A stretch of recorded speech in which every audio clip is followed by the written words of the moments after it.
Oi, pessoal, tudo bem? Eu quero começar esse vídeo agradecendo a todos vocês pelo carinho e pelo interesse em conhecer mais sobre os símbolos de Imbituba. E é claro, em especial, a professora Cláudia, que está promovendo esse trabalho tão legal de descoberta da nossa história e da nossa cultura. Nesse vídeo eu não vou falar de conteúdo, eu quero conversar um pouco com vocês. O conteúdo está em outro vídeo que vocês vão assistir em seguida. Por quê? Porque assim como as informações são valiosas quando a gente está em busca de uma resposta, as perguntas são muito mais importantes. E é por isso que antes de dar algumas respostas, eu quero falar com vocês sobre curiosidade. Tem um escritor que eu amo de paixão, é o Rubem Alves. Ele tinha um jeito muito especial de ver e pensar o mundo, principalmente os meios de ensino e aprendizagem. E o Rubem Alves dizia que a curiosidade é uma coceira nas ideias. Vocês já tiveram uma coceira nas ideias? Aquela dúvida, aquela vontade de saber uma coisa, mas que não é tão fácil de descobrir? Hoje a gente acha muita coisa na internet, quase tudo mesmo. Vocês sabem, é só fazer uma rápida pesquisa. Mas algumas perguntas não têm respostas simples e prontas de se encontrar. E é aí que a gente precisa fazer uma pesquisa de verdade. O livro que vocês ganharam, ele é resultado de uma pesquisa acadêmica. Por isso, tem uma estrutura cheia de citações e até palavras bem difíceis. E eu acho que vocês, inclusive, são um pouco jovens para ler esse texto assim como ele está. Isso porque ele fala também de uma teoria que se chama teoria do imaginário. Eu estudo esse assunto desde 2009, mais ou menos. E o imaginário fez surgir várias coceiras nas minhas ideias desde então.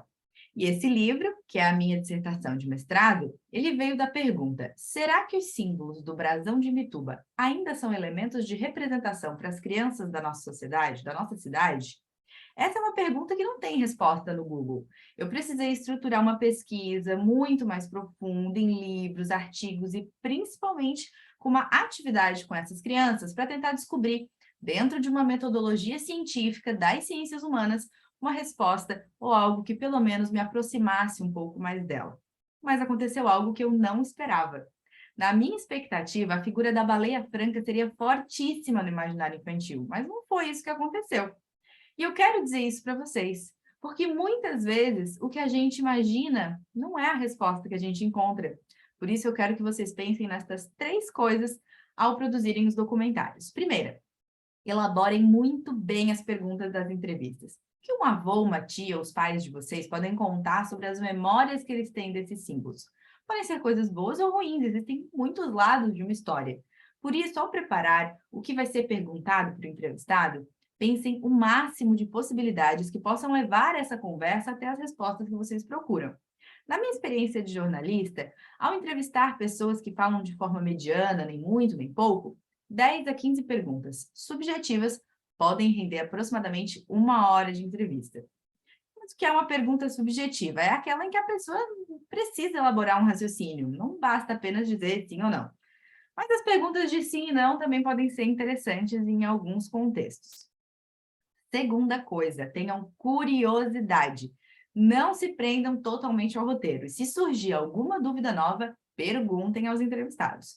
Quando a gente prepara um roteiro, não tem como saber o que vai surgir com a resposta. E ao ser surpreendido pelo inesperado, saiba aproveitar a oportunidade de explorar novas ideias. E terceiro, usem a criatividade e a imaginação. Uma forma de fazer isso é usando duas expressões. Será e se?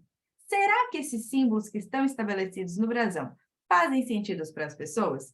Será que as pessoas entendem o que eles representam? E se as pessoas não entendem? Será que é porque não faz sentido ou porque não foram ensinadas? E se existirem outros elementos que podem fazer parte dos nossos símbolos, quais seriam? Eu não tenho essas respostas. E por isso eu ainda sigo pesquisando e investigando o imaginário dos símbolos de Imbituba e fazendo um mapeamento deles. Esse assunto despertou curiosidade em mim e me fez querer encontrar as respostas. E se esse tema não é tão interessante para você, tudo bem. Existem muitos interesses que podem despertar a curiosidade de vocês e é a diferença entre nós que nos torna únicos. Mas você já parou para pensar que todos nós vivemos no mesmo espaço? E que seria muito legal explorar, vivenciar e descobrir esse lugar de várias maneiras diferentes?